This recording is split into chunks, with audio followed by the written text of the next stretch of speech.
Just the other day, I had something really strange happen. I picked up the guitar, and I fucking sucked!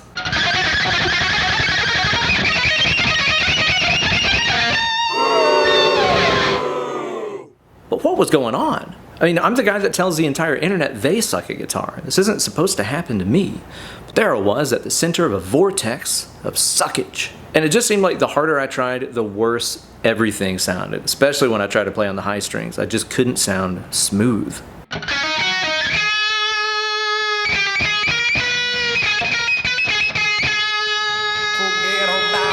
And it turns out it was a really simple problem that was fucking me up, and it just might be holding you back too. And that's what we're going to talk about today. I'm Uncle Ben, and this is why I suck at guitar.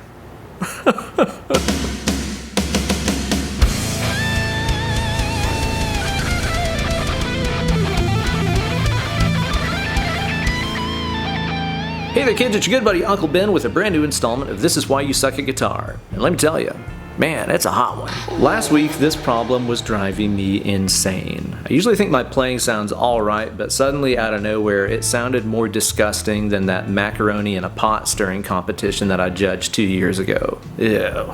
Ew.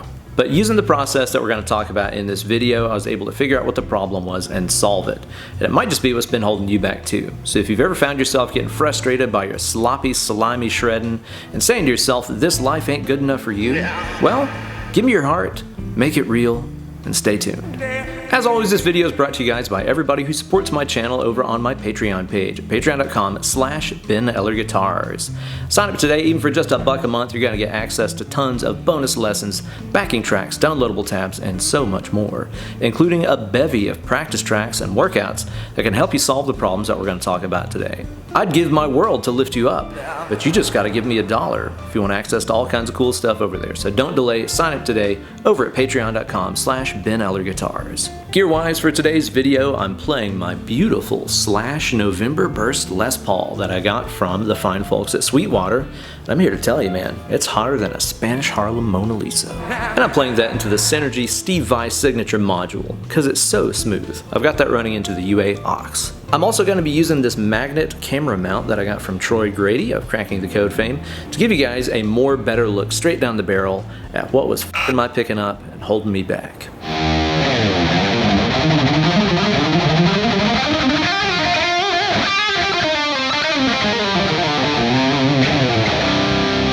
Now let's get down to business. Okay, so what's the difference between this, which sounds like shit, and this, which doesn't? The answer is so simple that even a recovering homeschooler like myself can understand it. I was just holding onto the pick too damn tight. I know that doesn't sound like much, but the difference is night and day. Watch and listen to how it sounds on an open string when I clinch up really tight versus when I loosen up. Here it is tight.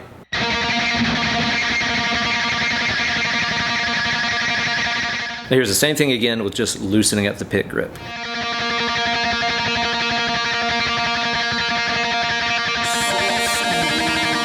Way less of that irritating pick chirp noise, and it feels so much smoother. I've noticed that whenever I'm holding the pick really tight, the pick doesn't really pass through the string cleanly. It just kind of banks from side to side of it like this, kind of muting itself out as it goes and making that awful chirp sound. Whereas if I do that same thing and just loosen up instead, now the pick is passing through the string and sounding a note without just choking it out over and over like that. To help you understand this, think about the way that drummers hold onto their sticks, not with a death grip, but nice and loose. That way, every time they smack something, the stick kind of bounces in the hand, which acts like a shock absorber, rather than having all that vibration just channel directly into their wrist and fingers and stuff, right? Our pick is very much the same way. If you go total 38 special style and hold on loosely, every time you smack the string with the pick, it'll naturally kind of diffuse the vibrations into the skin on both of your fingers like that. And so especially if you've ever been one of those players that finds your pick spinning around a lot, or you're dropping your picks all the time, it might seem weird, but holding on tighter is not the solution. You actually need to be holding on more looselier.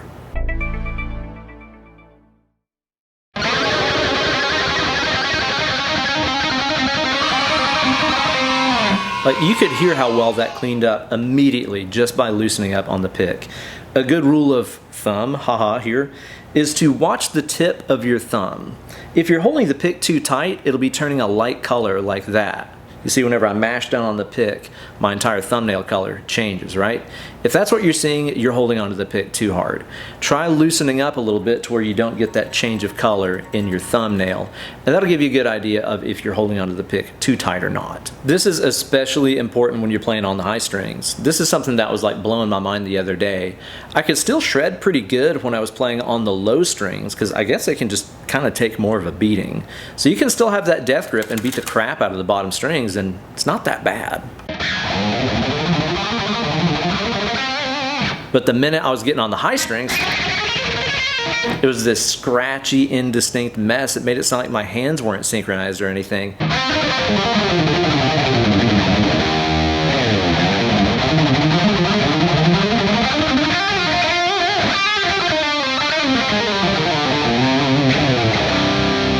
I'm still hitting the string hard, like the impact is still there. I'm just not beating the crap out of my fingers by holding on to the pick as tightly as I was. Now, I generally stay pretty loose when I play, but I can tell you exactly where this tension crept into my playing. So last week I was making a video, or rather trying in vain to make a video and sucking very badly at it. So I was having one of those days where I just turn the camera on and I forget how to talk and I forget how to play guitar. It's really frustrating, but it happens every now and then.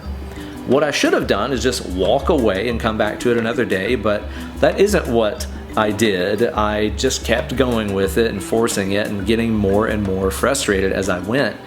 And I think due to my frustration, that's where the tension started creeping in. Every time I would blow it, I would tense up more. Then the next time I would do it again, I would tense up even more. And it's like that frog in a pot scenario, where before you know it, you're playing with all this extra tension that you've gathered, and you've not even noticed any change whatsoever. It all makes me think of something that I read in Victor Wooten's incredible book, The Music Lesson, several years ago. Read that book, it's a life changer. But Victor has a section in there where he's talking about how whenever we're doing something difficult and getting frustrated, our mentality is to try harder, right? That's what we always say, try harder. When in reality, we should be trying easier. When we try harder, we tense up, our muscles engage, we hyper-focus on stuff, and that inevitably leads to loss of control. It doesn't help you gain control at all. Next time you're getting frustrated with something, just try loosening up as much as humanly possible. Almost make a joke out of it, like how lazy can I be when I play this?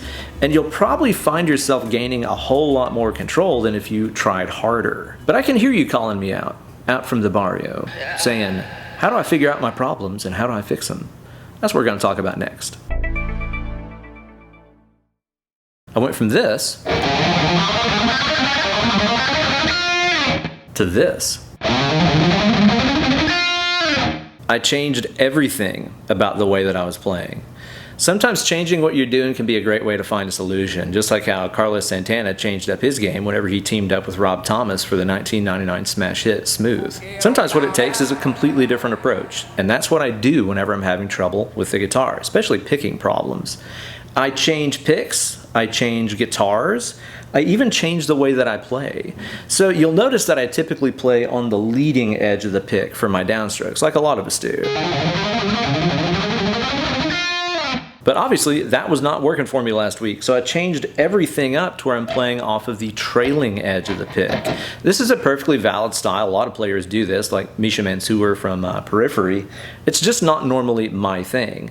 But I started practicing all these licks that were kicking my ass with this totally different approach, like this.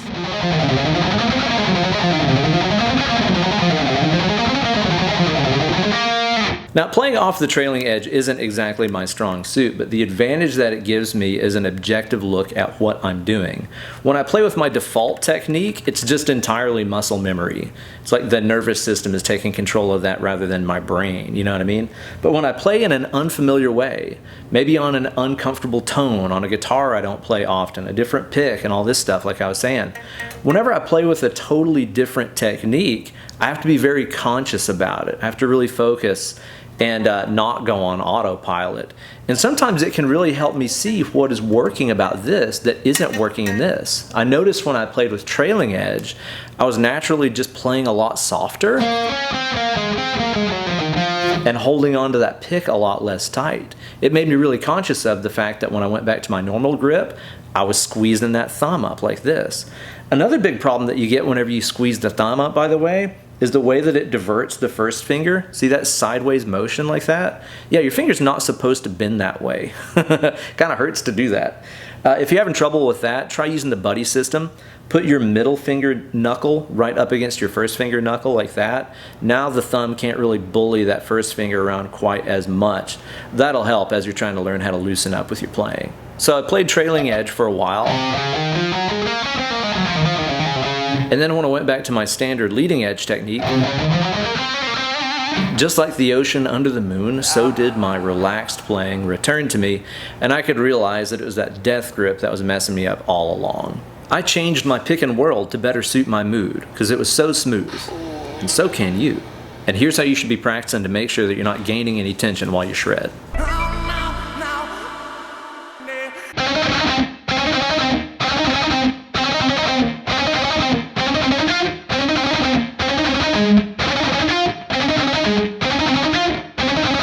It's all about speed bursts, guys.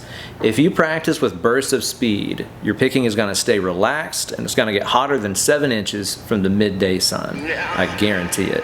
And here's why. Okay, so whenever you practice a lot of your typical, picking exercises and stuff, they'll be designed around non-stop 16th notes. Just playing non-stop for minutes on end, right? The problem is if you're constantly in motion, you can be building tension and not even notice it. That's what can happen when we just practice marathon picking stuff. Whereas whenever you practice something with bursts of speed, like this,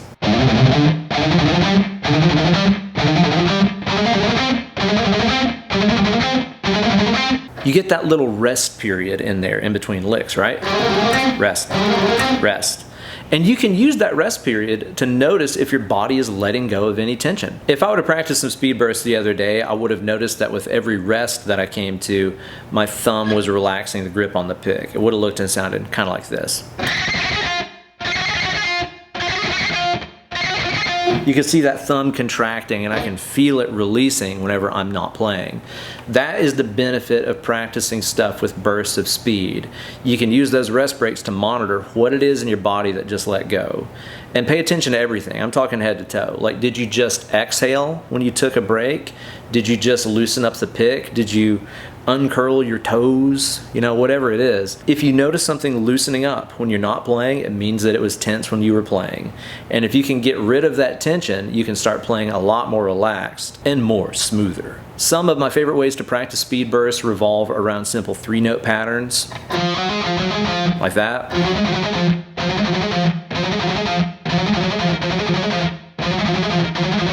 And patterns where I try to play a burst of notes, then move to the next string.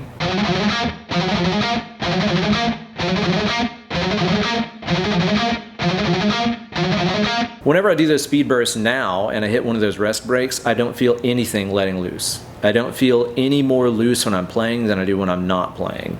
And that is exactly what you're looking for. I have tons of speed burst workouts here on my channel, and over on my Patreon page, I have uploaded a fuck ton of practice tracks and tabs and everything to go along with those workouts.